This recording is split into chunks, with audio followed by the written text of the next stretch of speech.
Hey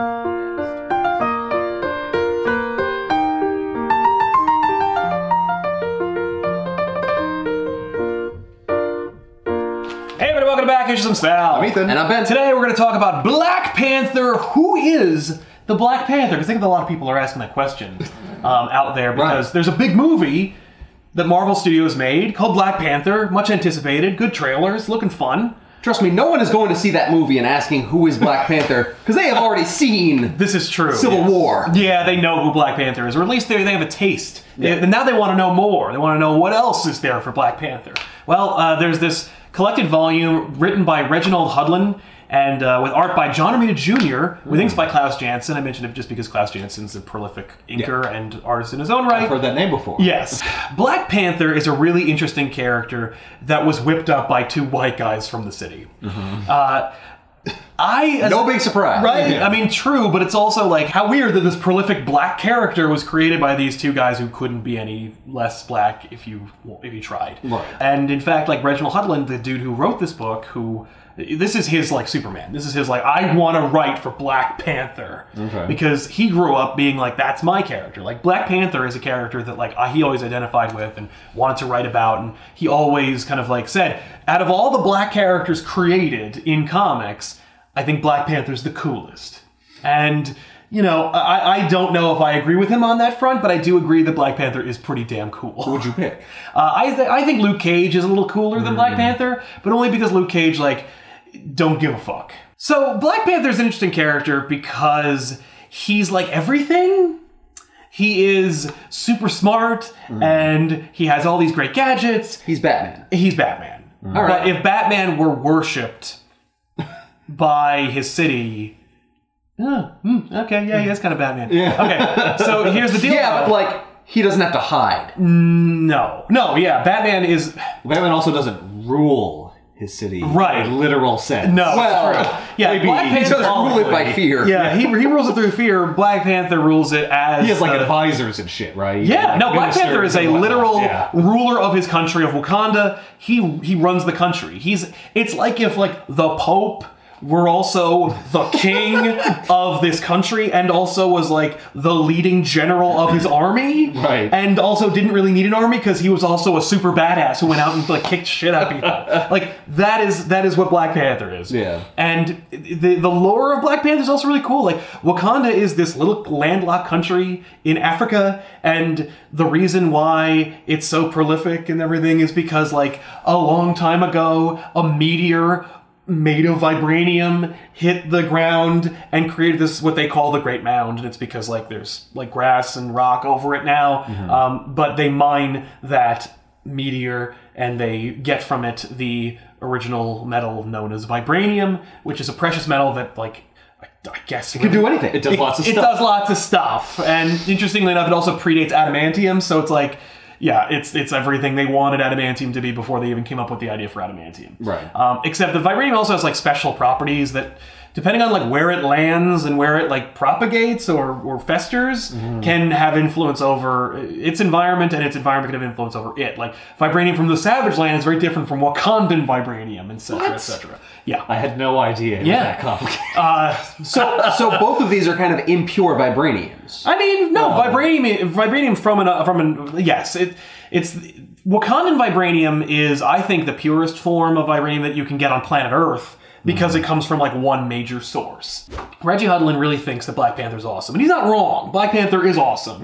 And when I was growing up, Black Panther was really cool, but in a very different way from the way that Hudlin writes him.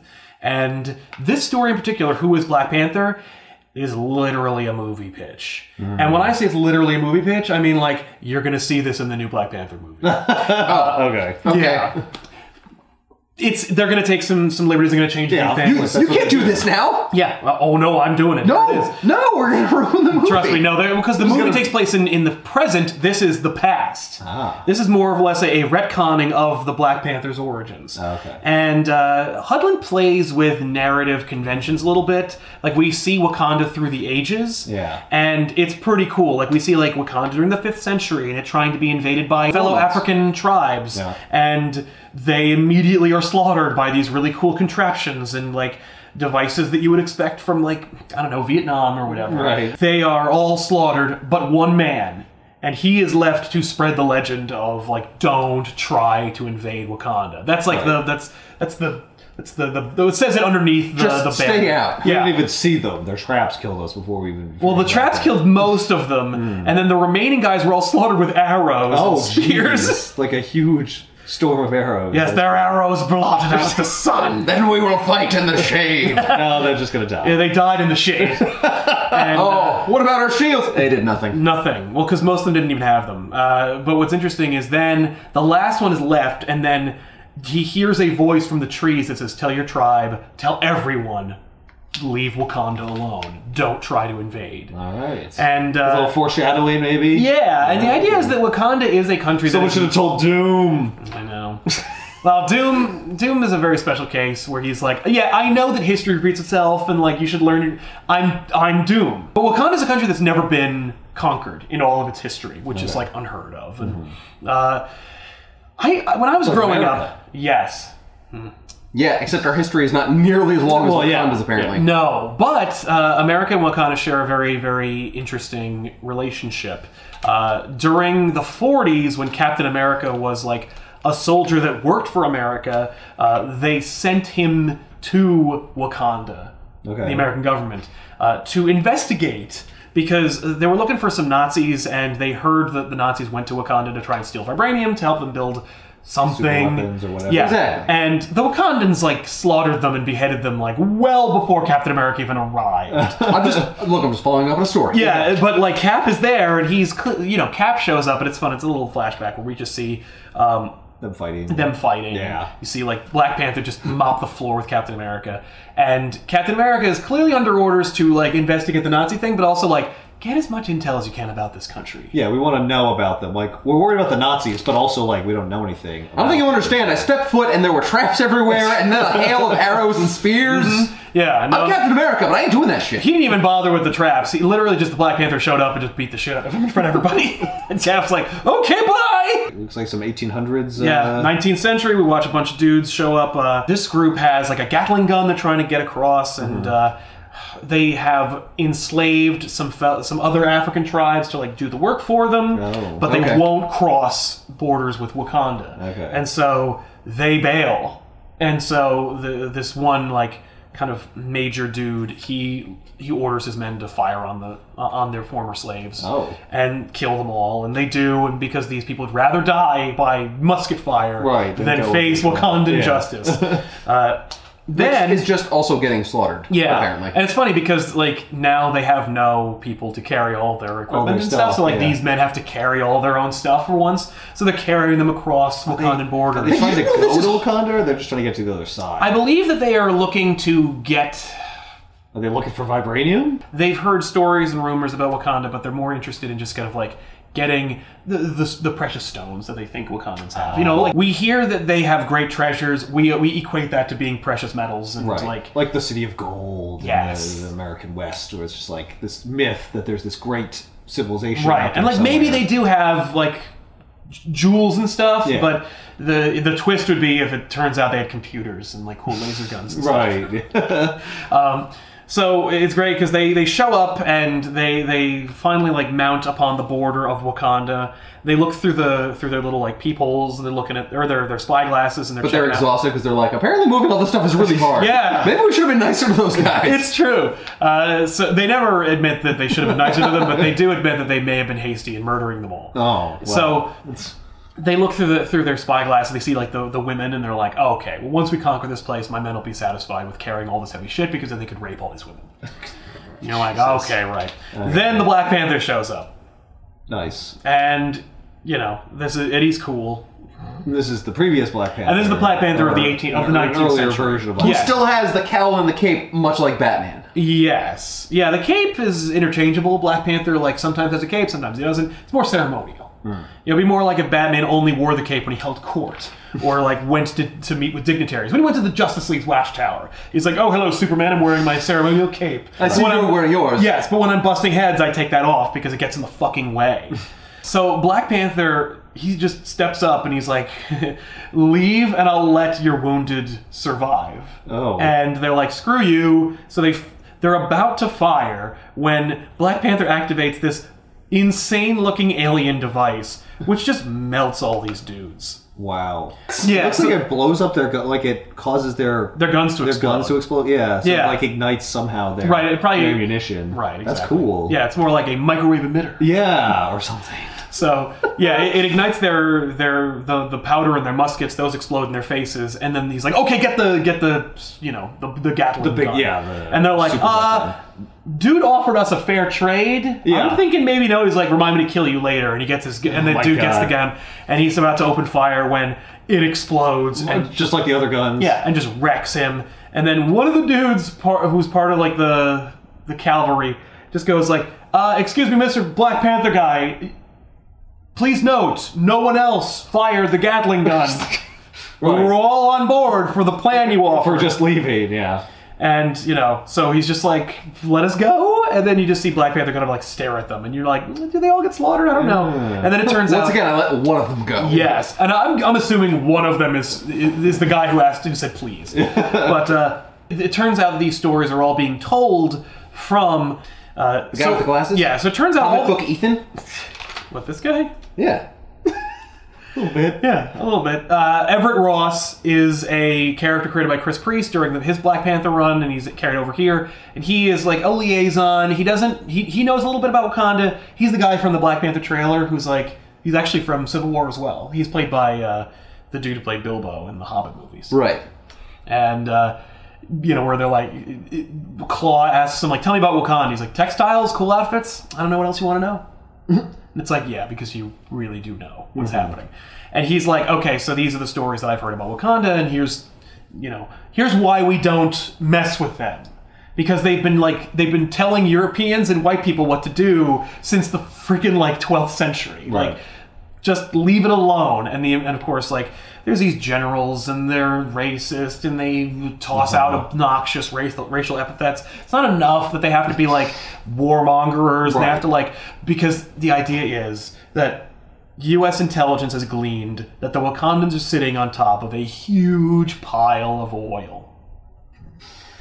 And that they've never pumped it. Okay. And they're like, so what are they doing? But also I don't care because I want it. I want that oil. Yes. Yeah. And it's you have enough of a stereotype here where you could just do that, but then one of them also calls them jungle buddies. And you're like, okay, one of them can be a racist, fine. It's obnoxious, but whatever, I get it. And you know what? I'm sure worse things are said during closed cabinet meetings. It's not that unbelievable. That's true. But, they're like, listen, we're the United States of America, and it's 2008, and we've got Avengers and stuff now. And then Everett Ross tells the Captain America story. And he's like, you could call Steve and ask him, and he'd probably tell you about the time. The Black Panther's dad kicked the crap out of him.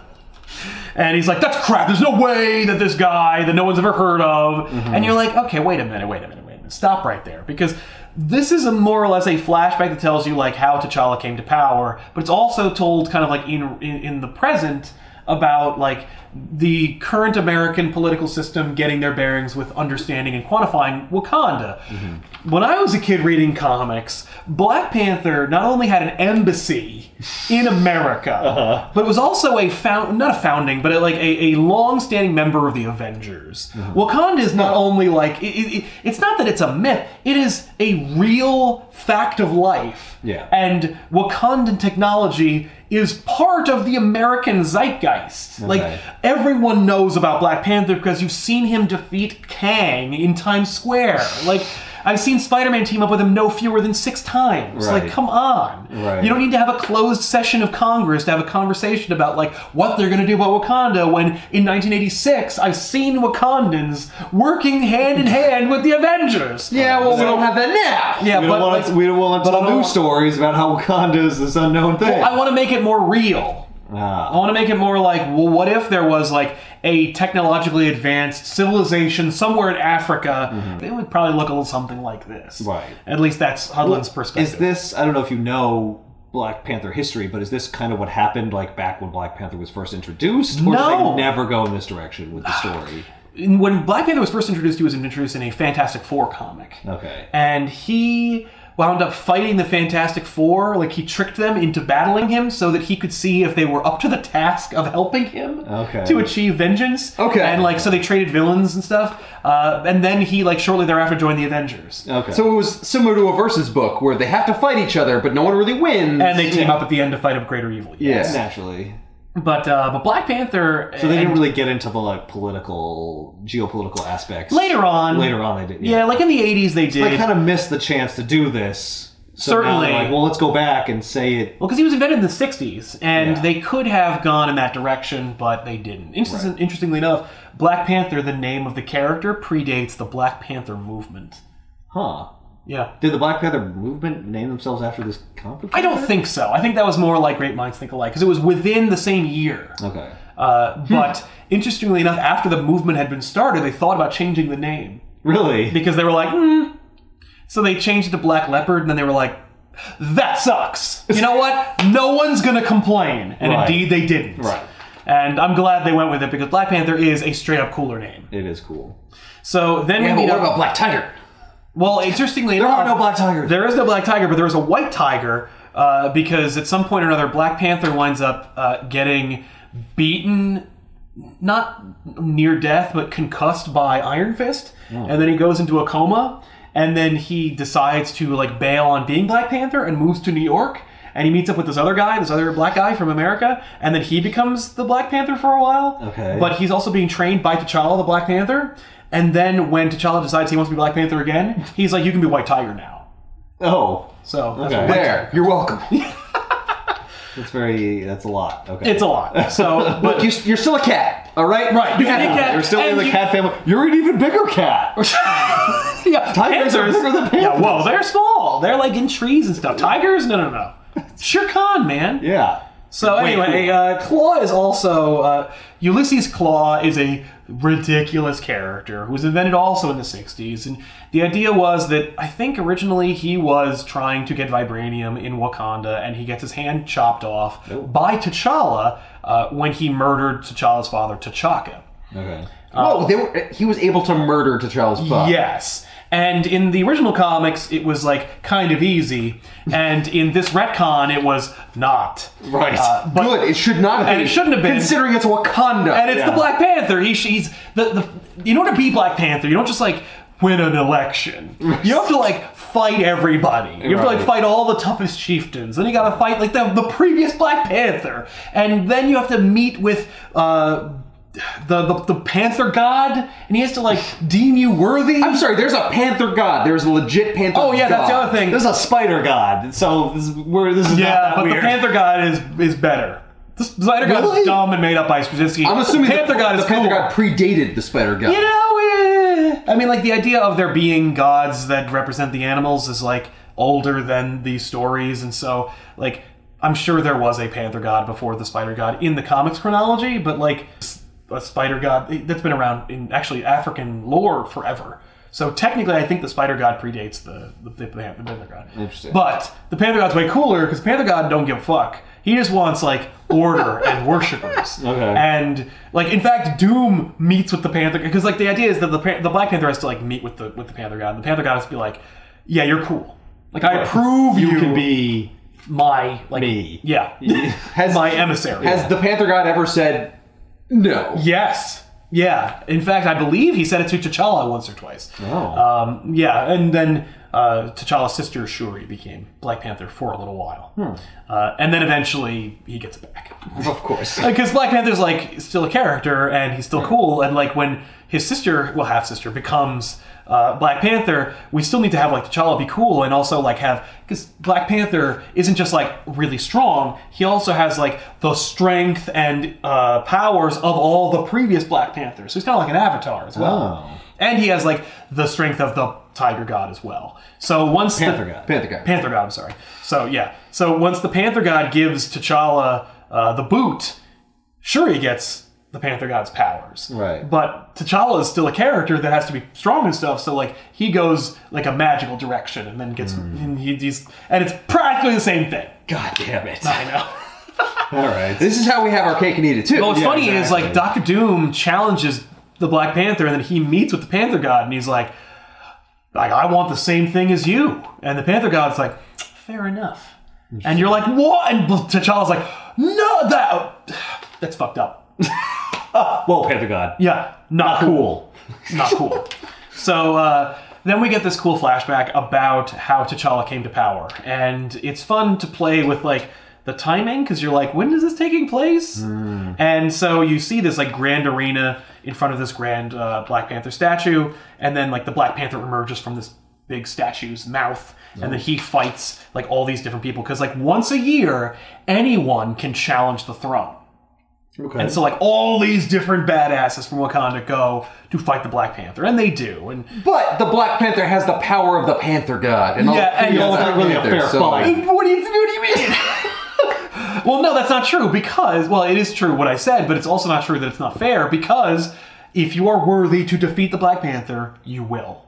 Maybe the Black Panther shows up and is like, that guy's doing okay, I'll give him a little bit of power. Maybe. Take away the power from that the I Black don't. Panther. I would totally see that happening for him. Yeah. But, so, you know, you see, like, this huge Wakandan, like, practically get the edge on the Black Panther. Well, because he outweighs him by, like, I want to say 400 pounds. It's true. And then you see T'Challa's sister Shuri, and she's locked in her quarters because her mother knows that she would want to become Black Panther, and she's like, I'm not having you fight your brother again. Well, like, I dealt with that all the time when you were kids. Yeah, well, in fact, this is a flashback. It's not her brother, who is the Black Panther. Right. Oh.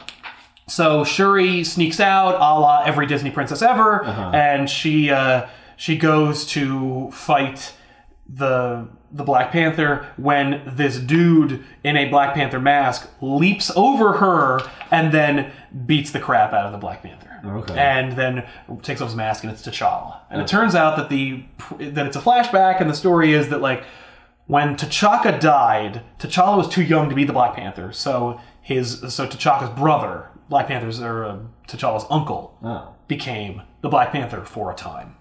And so if the Black Panther dies, it automatically goes to a relative? Well, it is but an otherwise oligarchy, it could be anybody? Yeah. I was going to say, don't it can be anybody, but it pretty much stays within a family. Oh, what do you mean? Yes. So if you're not my child or brother or dad, then or some kind of relation, you're not going to be the freaking Black Panther. Probably not. Fight me if you want. Yeah. The only one who was outside the family who almost became Black Panther, and only kind of technically, was Dr. Doom. All right.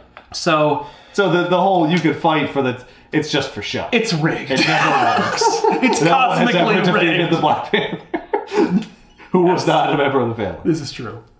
So T'Challa wins. He becomes Black Panther, and his mother's like, kind of sad, but also proud. Right. Because, like, A, her husband was Black Panther and died in the service, and B, her son is going to have, like, a lonely, frustrating, hard life where, like, it's like, okay, so you get to rule our country and deal with all the fun of running a country.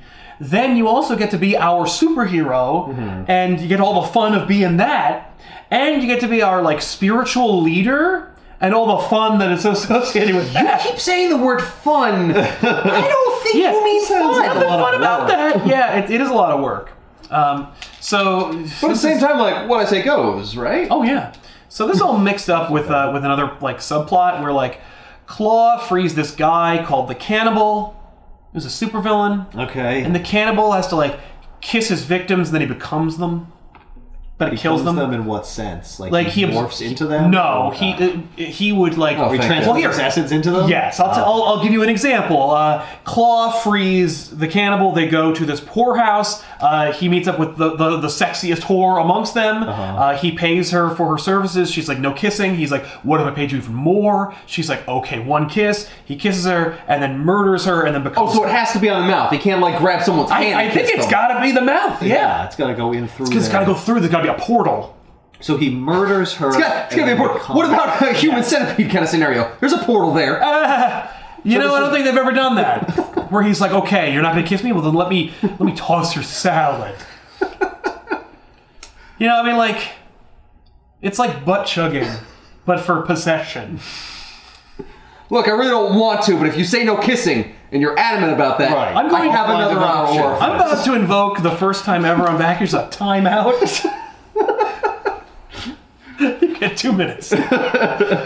So, Anyway. so when so she dies and his body turns into her body? It's more like he blanks her out and then just goes into it. Okay. But his then body what still happens stays to the there. body that he was in. It's dead.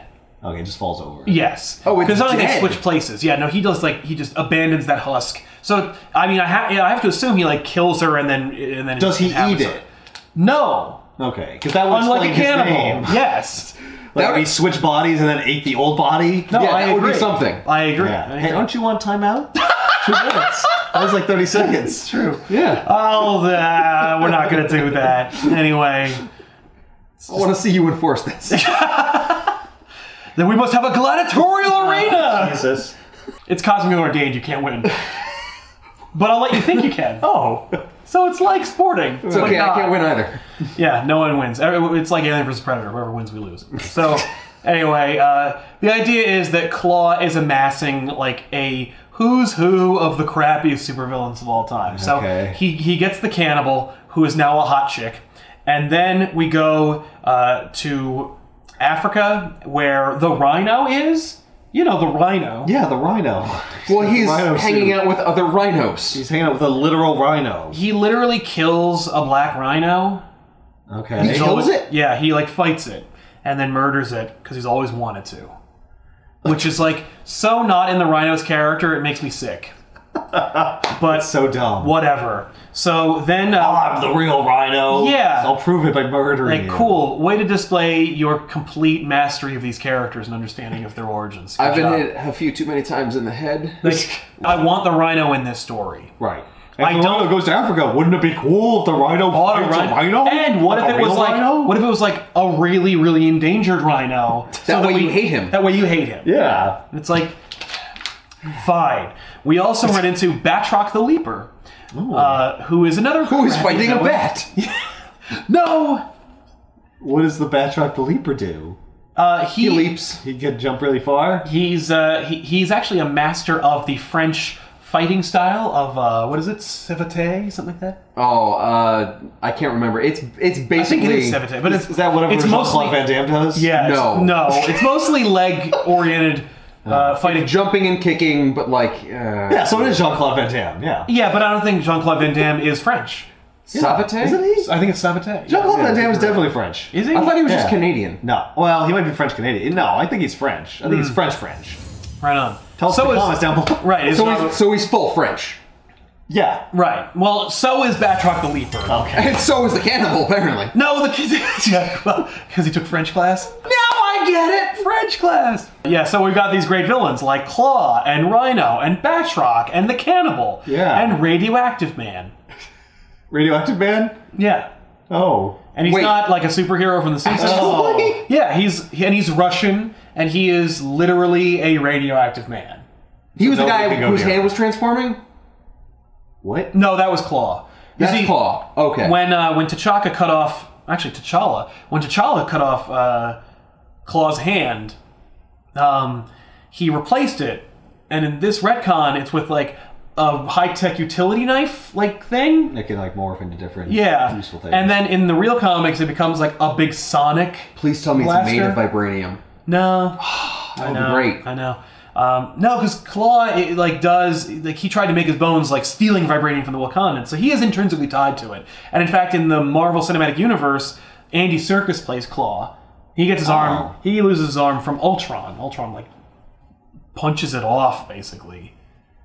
And What? yeah, When did that happen? that happened in the big shipyard. Oh, yeah, okay. Yeah, he's Yep. the black market guy. Yes. Oh, that's kind of cool. Yeah, that's Claw, and he is going to be the villain in the Black Panther movie. That's awesome. Yeah, and I'm sure it will have Wow. a cool, rad utility knife thing. Yep. Unlike the comic Claw, who you guys actually saw in Secret Wars from 1984. Claw was like pink and looked like a robot, and he had like a weird like satellite dish on one hand. Yeah. And he was like schizophrenic and like spoke in tongues and like Yeah. it was really weird. Yeah. Yeah, that's the same Claw. And but before that, He was doesn't a regular actually have guy. a claw. No. But in this, he does kind of have more of a claw. And also, Hudlin doesn't want to read all those and talk about that Right. character. So he makes him more of like an imposing villain that like doesn't look silly and can be Okay. taken seriously. All right. Is that Radioactive Man the guy with the scar? Radioactive Man's in here because otherwise he kill would kill everybody. everybody. Oh. Not a very useful teammate. No, he's cumbersome, to say the least. He's useful if you want to destroy an entire area. Did they take that room with him everywhere they go? Yeah. Oh, okay. And also, I think he needs, like, to go to the bathroom.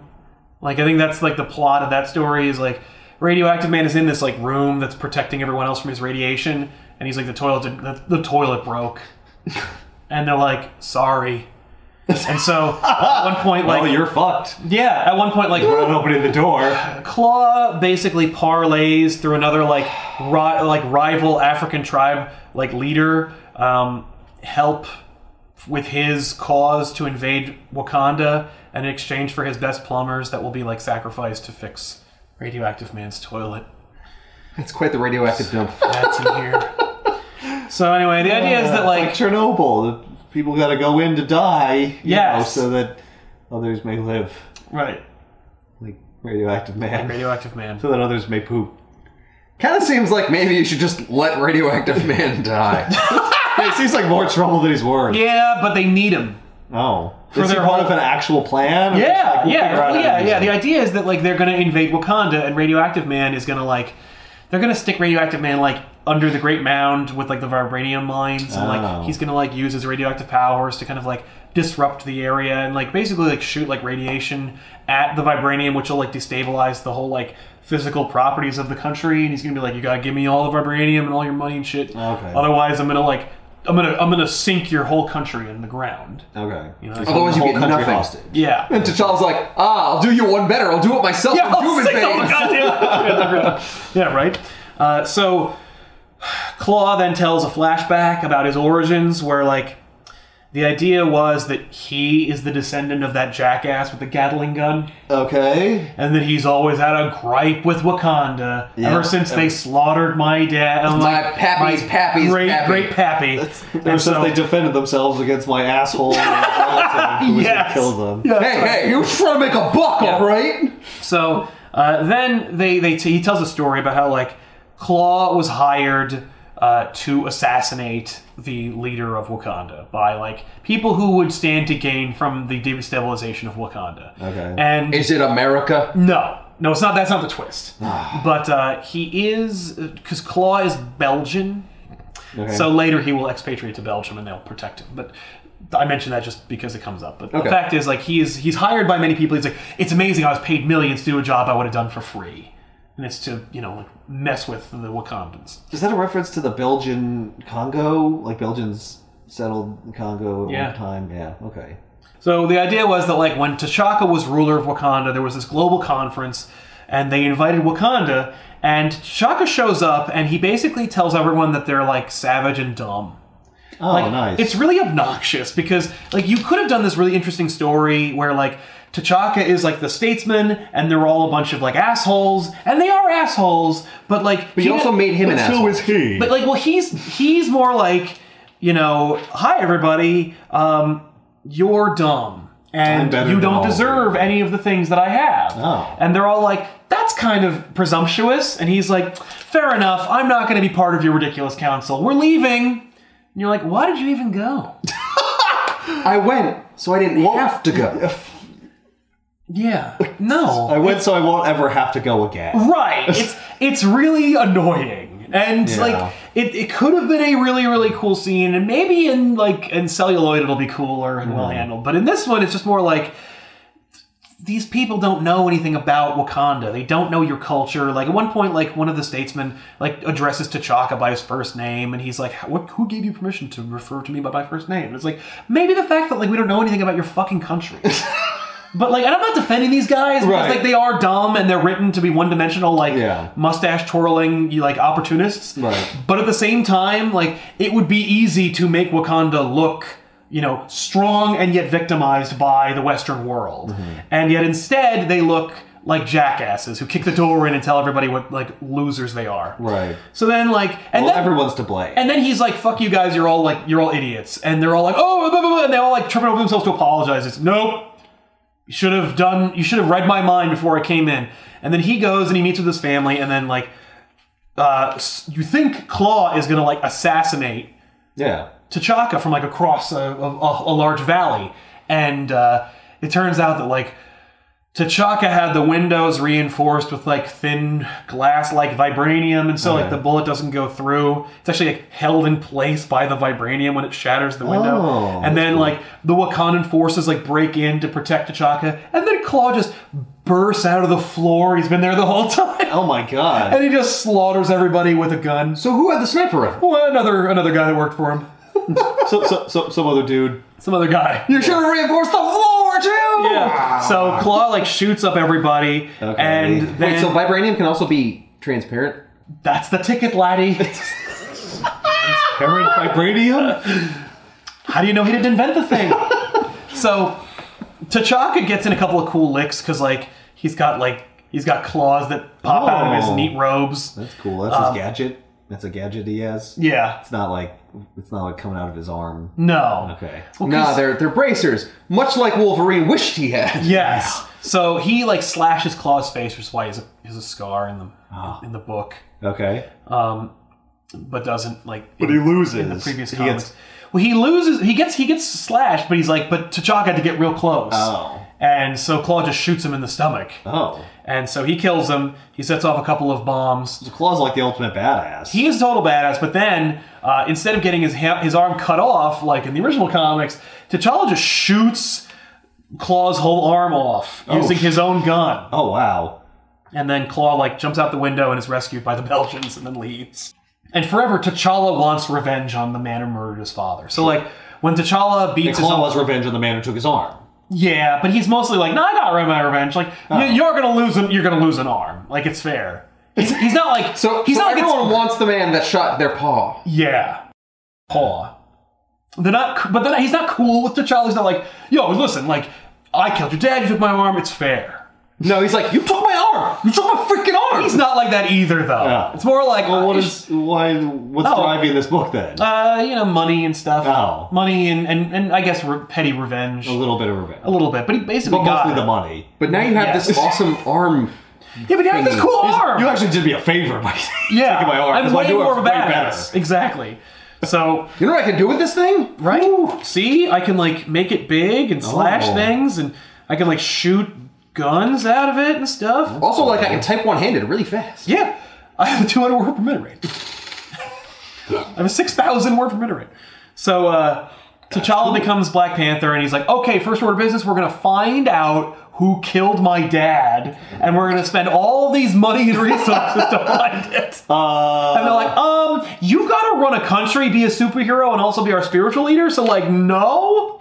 So the whole thing is basically just T'Challa being the Black Panther and, like, assuming the role of that duty, and Claw amassing his ridiculous army of, like, silly, dumb badasses. Yeah. And, in fact, so Cannibal, now as a hot woman, goes to the Vatican, meets up with like this special Roman Catholic. So of course the Catholic Church is also involved, and they're evil, and they're also they're also in the book. And they're also in the book, and they have this special cool.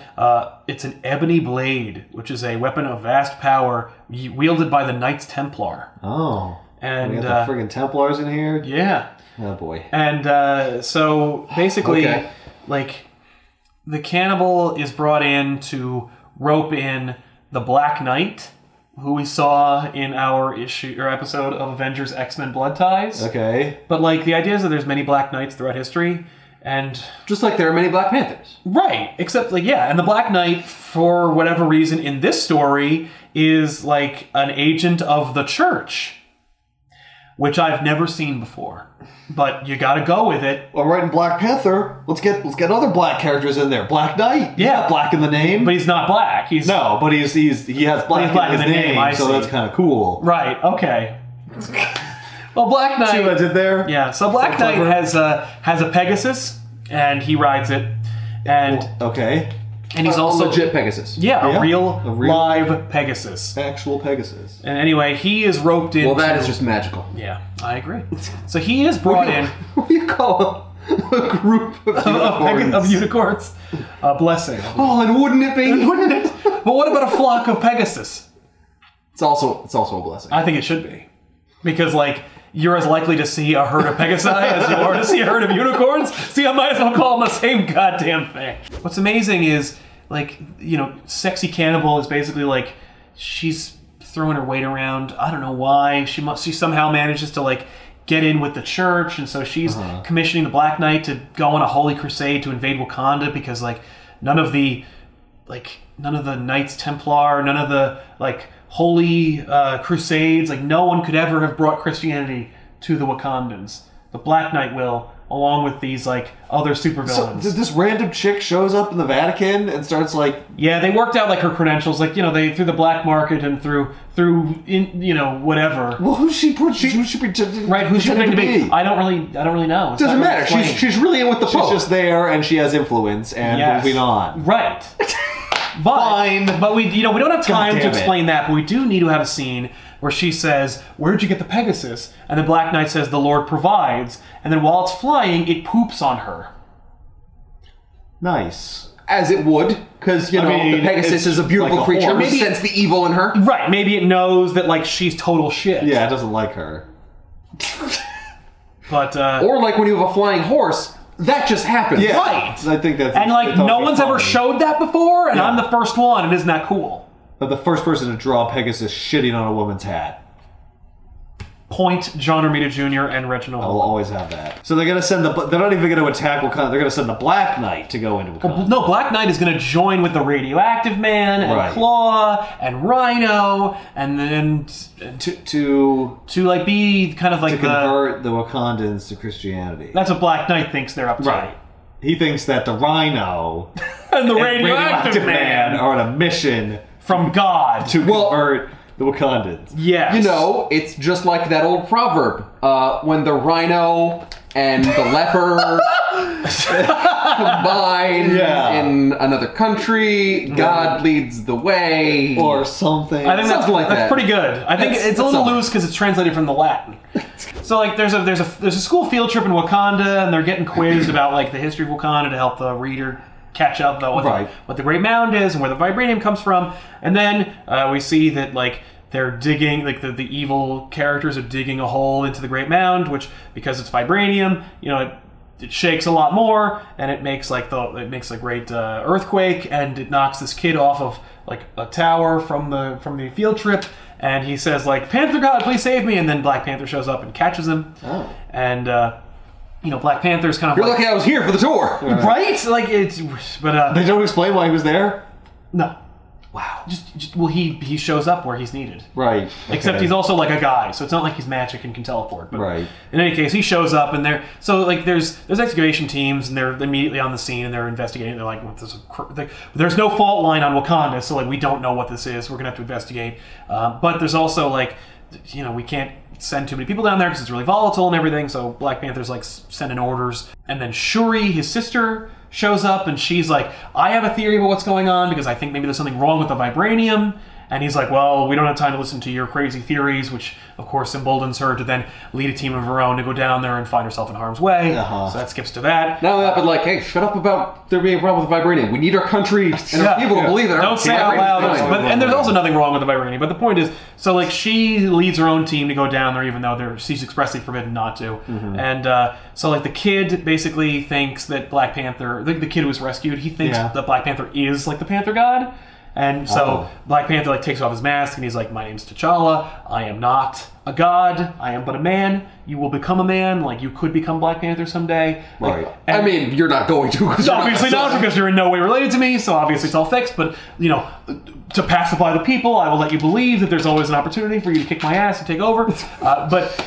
Sorry, nobody explained our country to you, apparently, right. That I'm the leader. That I'm a regular guy. I'm also a dude. Right. But anyway... Here's the thing, if you don't have money with my face on it, how are you to know? Right. No, it's a Superman moment. It's a moment for him to show this kid that like anyone can be Black Panther, and he inspires the youth. Anyone can theoretically be Black Panther. Right. Technically, no one ever has who didn't have my last name, but maybe. Right. You'll be the one. Maybe you. So anyway, so then we get to like to the invasion of Wakanda, and Black Knight's praying, and Claw's like, "Listen, I was thinking maybe you might give a speech to rally the troops." And this is... so there are actual people there too. Yeah, well, it's the neighboring country. Oh. It's their armed forces. Oh, shit. that Claw made a deal with. Had a grudge against Wakanda. Yeah. Well, they can't get in. Right. And they really want to. They really want to take... You have real nice shit, and we really want to take it. Yeah. Because... That's fair. I think it was T'Chaka who came up with the idea of selling little pieces of vibranium to the Western world and making a fuckload of money. And then sending all the smartest people of Wakanda to all the best universities, getting all the best education, bringing it back, and then applying their own intelligence and knowledge to Wakandan infrastructure. So they create, like, flying cars and supercomputers and stuff. So, like, Wakanda was doing well, but it's thanks to, like, the efforts of, like, T'Chaka and his, like, very, very minuscule Western influence that he manages to get, like, the technology that makes Wakanda the envy of the world. I saw Back to the Future one time. I said, I need me a flying car. Right. Technically, it was Back to the Future 2 when I saw it. Yeah. So I saw them out of order, but it was still a rad movie. Yeah. So we're actually echoing the story earlier when, like, Claw's descendant is actually... He winds up trying to come up with, like, a speech to rally the men.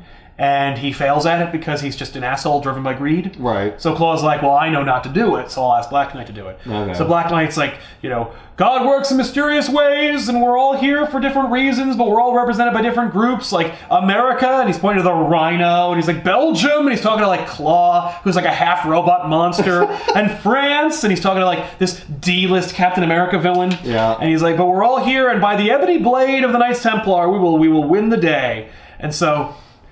Does anyone say that sucks? No. No, Batroc and Rhino, like, talk to each other the way, like, 7th graders talk to each other during an assembly. When, like, someone's trying to tell you something very important. Like, you have that going on while he's giving the speech. Anyway, so T'Challa has a dream where he is met by the Panther God who says he's not worthy, and then, like, chews him up and spits him out, and then, like, all of his emissaries come together and, like, Humpty Dumpty try to put him back together again. And then he wakes up and, like, they're like, yo, we're getting attacked by crazy looking assholes. And so it's a man in a rhino costume attacking us. And, like, a dude in a knight's uniform riding a Pegasus. Also, a Frenchman is there. It's just weird. And he's just kicking. Just kicking everybody. He looks like a guy who doesn't know how to use Ryu. Just kicking. He's also got a giant Dali mustache. Yes. I don't know. Which is Spanish, but still. But anyway, they scramble the crazy, awesome, like, future jets. Okay. But Black Knight's Black Knight with the ebony blade, so he, like, cuts the jet, like, with a sword. Okay. And sends it rocketing down into space, like, back to Earth. Okay. So, you know, they all, like, fight, and it's pretty cool. The Pegasus makes it through this book, right? Yeah, but there's some tension about the Pegasus. Okay, good. Okay. So, Shuri and her team's down there, like, a missile's launched from the opposing side. It crashes through into, like, where they're working. And then, like, the radioactive man makes himself known. He's like, hey. Hey, I'm here too. I'm here too. I'm the one who's down here. And he melts one of Shuri's friends. Like, faces. Oh my god. And she's like, that's fucked up. Yeah. And so she runs and hides from him because, like, he's a man who's literally... Yes, there's nothing she can do to him. There's nothing you can... Can't even get close to him. And so the Americans get She already got too close to him. Yeah. From our spy satellites, we get word that Wakanda's under attack. Okay. And we're like, wouldn't it be nice if America stepped in to help Wakanda out? Right. Then they would owe us a favor. So... And some vibranium. So America has no real, like, force that they can send because they don't want to, like, commit, like, an actual... They don't want to commit, like, on the books American troops, but they do have Deathlock soldiers. Oh, thank God. I thought it was going to be Captain America again. He was just, like, shaking. He was like, no, not again! It'd be amazing, but no. Instead, it's Deathlock. That's terrible. All right. But it's not Deathlock alone, because the idea is that, like, you know how Deathlock in the one book we talked about in Good, Bad, and Ugly, a sister show of ours, which you can watch right here, you know, there's this dude who's trapped in this cyborg body. Well, he's not the only one the American government's been making out of, like, it was an attempt for the super soldiers, but, like, using dead American soldiers, they just shove them in these Deathlock robots. Jesus. So it's got, like, this horrible zombie army. And they take orders from a computer. So, like, they are scrambled I want to see the look on the Wakandans' faces when this zombie army comes. Yeah, you do see it. And they do say, no, we're here to help. Yeah, don't buy that for a second. Yeah. Kill them all. No, you'll see that in a second. It's amazing. But so Black Panther's like, I'm going to take out the fucking asshole on the Pegasus using my cool sky bike. So Black Panther like flies his cool sky bike. Okay. And he like gives chase to cool. Black Knight. And is Black Knight going to be in the movie? No. I think I can safely say that is 100% not going to happen. Okay. But he says, like, he knocks Black Knight off of his Pegasus, tethers him to his sky bike, flies him around, and he's like, you better call off your attack or I'm going to blow your horse out of the sky. Oh, shit. And he says, like, you wouldn't be so cruel. And he says, like, targeting horse, get ready to fire. He's like, no, I yield. And he drops the ebony blade and it falls to Wakanda. Okay. Later, Shuri will wield the blade herself. Oh, okay. I thought it was gonna like kill somebody when it fell. Yeah, no, it's not like it. Like he dropped it and it went like. And it kills like the elder statesman of Wakanda. It kills the kid from earlier in the book. Right? Like no. Thankfully, that does not happen. But now that the sexy cannibal is done with the Vatican, she has to go to the UN. Okay. And she meets with the Wakandan like people who work at the UN. Yeah. The contingent there, and she tells them like that she is intimately connected like with her husband is the radioactive man, and she knows he was talking about a big score that he was going to like win for her, and she was worried about like the Wakandans, so she promises to help the Wakandans out. So she's playing like, but she's getting in there, like, playing their side. And so your husband's the radioactive man? I don't want to be in the same room as you. Well, no, you have to be riddled with radioactive. He became the radioactive man after we got married. But so they check her credentials. Of course, they check out. So she goes with these Deathlocks? No, these Wakandans to go back to Wakanda. So she's like, I'll talk some sense into my husband and make him call off the attack. Really, her superpower or the cannibal's superpower is just getting the best credentials ever. Right? Well, Yeah, that really is. Hey, no, I'm also a Wakandan delegate. Yeah. What would be amazing is like she's also like just totally hot, and that seems to be like basically her magic key. Right. So it's like she just always be the sexy cannibal. But anyway, I don't know why I was anyone else before. And perfect. The Wakandans who like work at the UN, they think she is like smoking hot, and they totally want to bang her. So that's a thing. Okay. Anyway, so then you get to see like the small group of Americans who lead the Deathlock zombie army. Okay. Considering they're all sleeping in their coffins, yeah, with American flags over them. Well, because they're technically fallen American soldiers, so like that's where they belong. Yeah, but they're not dead anymore. No, but soldiers. when they're asleep, they're dead. Why would they drape their coffins in the American flag, though? I guess then you don't know. Why would you keep them in coffins in the first place? That's how you transport them. Yeah, that's like it's like a secret thing. Yeah. So you just we're just transporting some dead Americans. Right. And why are you transporting out of the country? Yeah, right. Why are we flying them into Africa? I don't know. But that was their last wish, I guess. Yes, but no. So they go to like a neighboring area outside Wakanda, and then they send the Deathlocks, and they're like, they are going to freak out when they see these fucking zombies. Like, no, because the Deathlocks are going to go underwater and they're going to walk underwater, and then someone's like that Pirates movie, and one of them's like, there's a Pirates movie, and he's like, it's the Disney one, and he goes, I haven't seen my kid in 2 years, and you're like, oh, that's a sad story. Thank you for that. Thanks for that, George. I hope you can move the car at some point. Also, I'm pretty sure you told me that Wakanda is a landlocked country, so where exactly are they going to come water? It's like, maybe it's a big lake. Or a river. Or a fjord, or a trebuchet.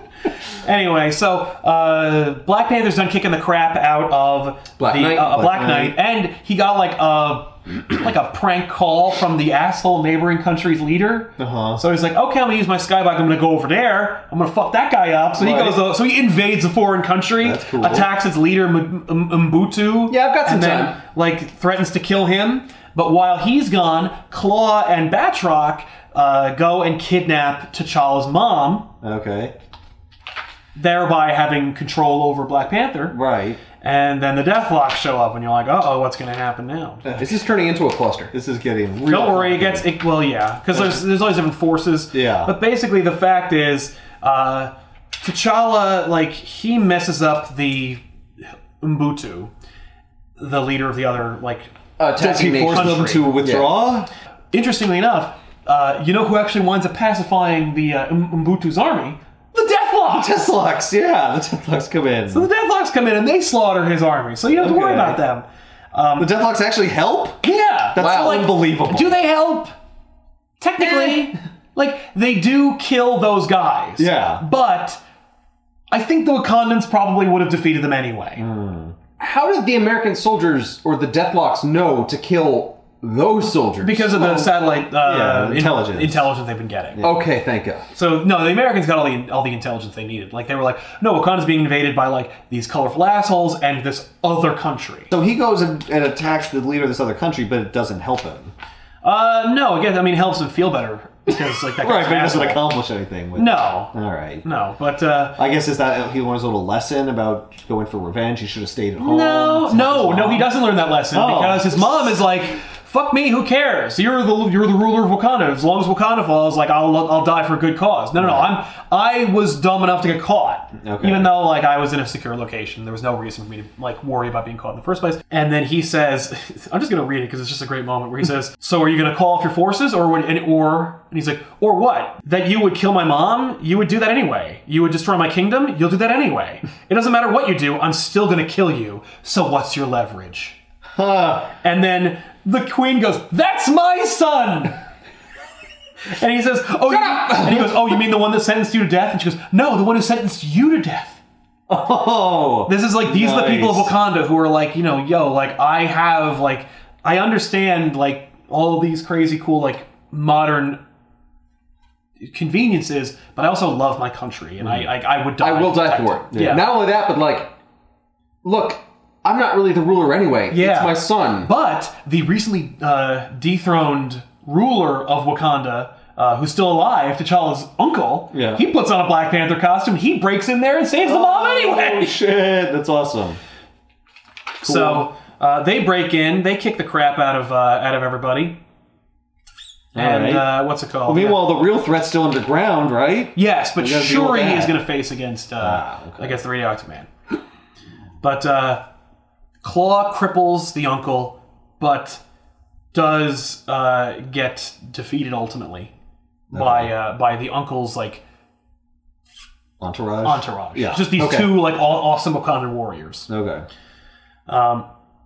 Then Claw uses his like. Now we remember that Claw is like master of sound and can use like sound waves and stuff. Okay. He uses this cool like Swiss Army sound arm thing to send himself into the Wakandan computer system.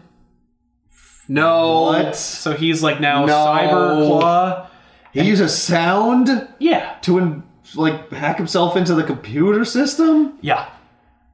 And so he does. Do you want to take this one? No, there's nothing to even critique. It doesn't even make any fucking sense. Like, doesn't even try. No, but he does. But that's what he does. He literally shoots a beam at the ceiling. Well, maybe it's not a sound beam. Maybe it's a fucking. He doesn't even bother to explain it. He doesn't even try. He's like, look, my thing has many powers. Yeah. One of them is being able to put my consciousness into an electronic beam or a sound wave and project it into cyberspace. He has the Tron technology, the thing that digitizes him and puts him in the computer system. Without actually having to digitize himself. Yeah. But the fact is, so Claw plugs in and he's able to access. He's not quite yet able to access the Wakanda defense system, but he's able to see like the security, and he's seeing the Deathlocks show up, and he's like, "Oh no."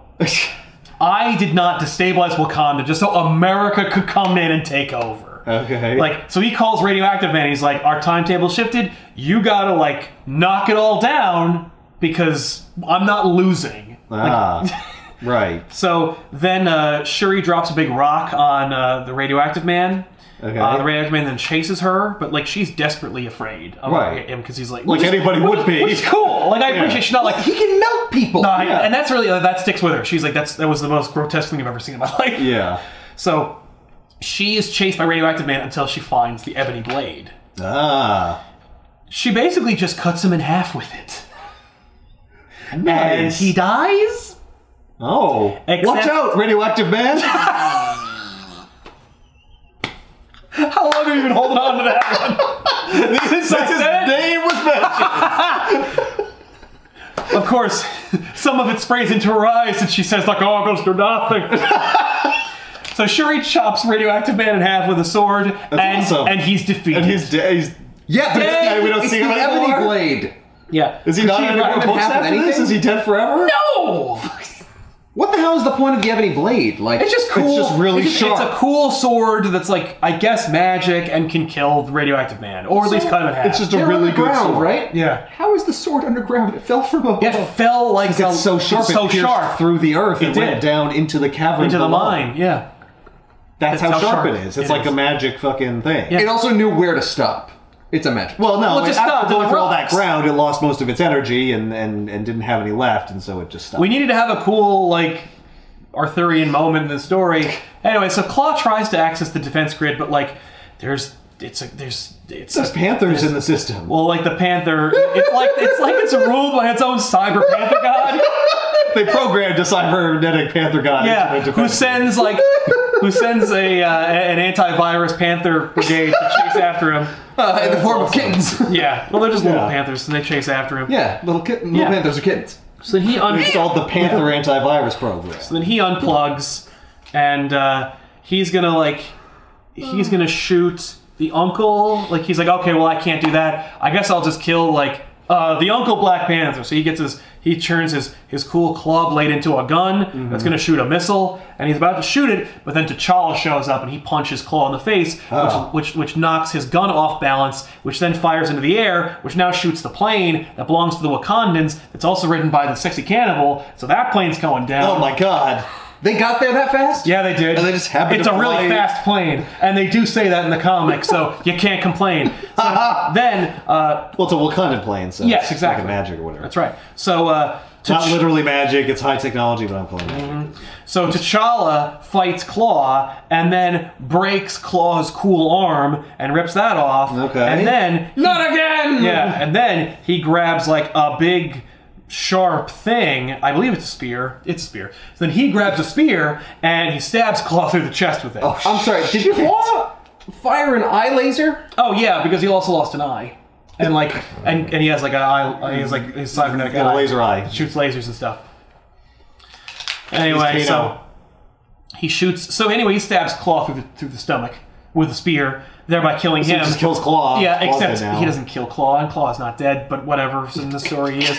So then we go back to the flaming wreckage that was the Wakandan plane, Right. and one of the dudes is still alive. Yeah. And Sexy Cannibal is like almost dead. Right. And So he she says kills like, him. hold still, the medical team's on the way. And she's like, no, I have one regret, I didn't kiss you. And so they make out, and then he immediately kills that Wakandan and takes over him. So now the Sexy Cannibal's a member of the Wakandan people. Oh, man. Uh-oh. It's like you could have done that earlier before the plane crashed. Yeah, but then Well, she didn't know who have- was going to be injured in the crash. Yes. Because it's so chaotic. They didn't know there was going to be a crash. They didn't know there was going to be a crash. You could have She just was done that at the UN building. We're crashing! Quick, somebody make out with me!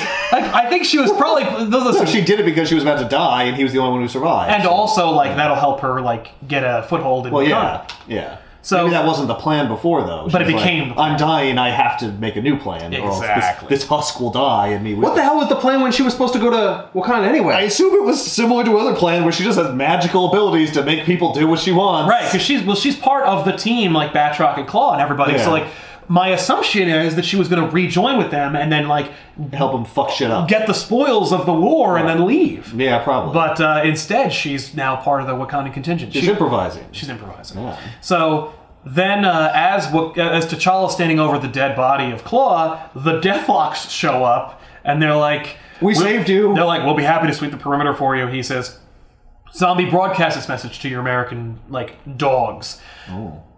We didn't need your help. Thank you for it, if that's what you, like, really need. If you remain on Wakandan soil for more than the next 15 minutes, we will, like, consider this a foreign aggression act. And I will be forced to, like, declare war on America. And then all the, like, you know, and then you see back at, like, the Deathlock, like, command base. and they're all, ooh! Yeah, and then the Deathlock's like, message received, we will head back to base. Have a nice day. And they leave. Have a nice day. Because they're Americans, lol. All right. And that's Black Panther. Interesting. There's a lot of subtext. Wait, that's Yeah. the end? That's the first part. Yeah, I mean, like, it's the first chapter, and it answers the question of who is Black Panther. The answer the answer is he's a total badass. Right. He's the same guy he's always been. Who just rides around on his flying bike. And He loves that bike. comes in man. like last second. Yeah. That bike was cool. It is cool. But you see that basically the whole thing is a metaphor for Western aggression against and countries they consider to be others. And like, What did the military Rhino to, do like, this hell. entire time? Because I don't think I saw him fight the battle. There's a double-page splash where Rhino smashed through a wall. He smashed through a wall. There you go. So he's a battering ram. Yeah, that's all he is. Yeah, that's all he's ever been. I mean, they really needed to get through that wall, though. Yeah. So Batroc and Claw stole T'Challa's mother. The radioactive man is underground doing stuff. Yes. Yeah. Even the cannibal is overseas in other countries doing stuff, and Rhino is just A blunt instrument. breaking down a wall. Yeah, I mean, he's a Rhino. They needed a dude to break through the wall. You could have used a cannon. No! But this guy, like, he walks on his own. You have to carry the cannon or, like, to conceal it or anything. Yeah. Plus, he's also bafflingly stupid looking, so, like, you have him show up, people go, like, what? You see a cannon, you're like, oh, shit, batten down the hatches, get all your things ready to go. You see a man dressed like a giant rhino, and his whole face, he looks like Smoochie, and he just, like, and you have him go, everyone who's looking at him goes, like, give me binoculars.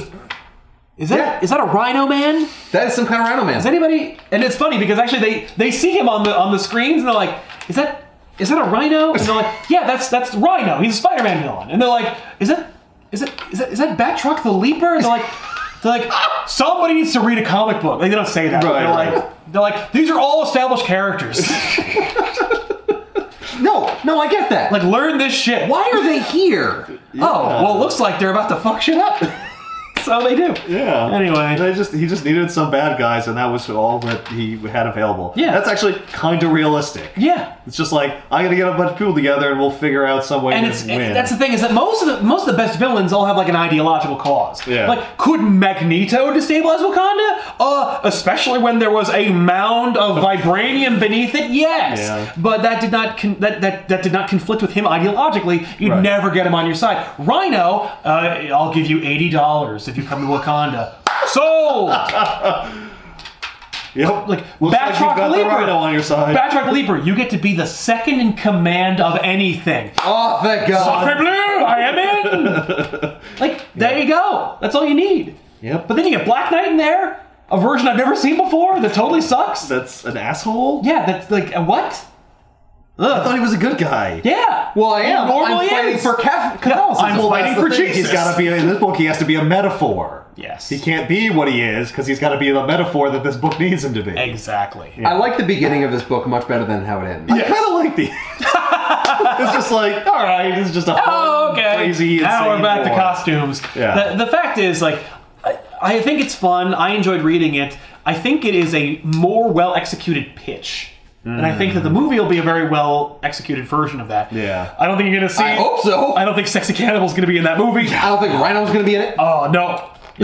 I hope they keep, like, the geopolitical, like, Me too. subtext. Yeah, about, like America. It's like, oh, we'll come in and help you out and get something in return. Uh-huh. And then it's like, no.